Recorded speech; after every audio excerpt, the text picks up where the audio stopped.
unë kam parë një djalë para disa viteve që ka kaluar në hemodializë, pra ka bërë bllokim të funksionit të veshkave, pikërisht për shkak të këtyre terapive që ndiqte sepse donte të bënte ulje të peshës. Valeve rrjeteve sociale janë përhapur shumë dhe këto trendet e dietave, do të thënë keto, fasting, nuk e di një tjetër po lexoja, po që nuk është se kam shumë njohuri, është kjo e ujit alkalin.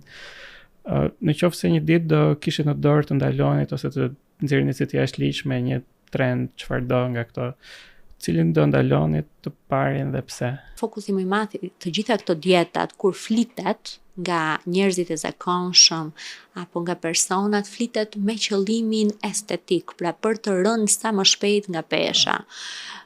Krahas dietave sot masivisht përdoren dhe ato që quhen terapi të dehidrimit të organizmit apo këto saunat e zgjatura ku njerëzit futen në sauna për orë të tëra, pra në disa makineri të cilat kanë si koncept saunën, pa konsumuar ujë dhe i thuhet që të mos konsumojnë ujë ose sasi e ujit të jetë shumë e limituar dhe bëjnë që organizmi të kalojë realisht në problematika shëndetësore shumë të mëdha. Organizmi 70-75% ujë. Nëse ti heq ujin, padyshim që po të hipi në peshore do bijem shumë shpejt, aman organizmin e fut në një rreth vicioz dhe në problematika shëndetësore në një pjesë të rasteve dhe të pariparueshme. Unë kam parë një djalë para disa viteve që ka kaluar në hemodializë, pra ka bërë bllokim të funksionit të veshkave, pikërisht për shkak të këtyre terapive që ndiqte sepse donte të bënte ulje të peshës.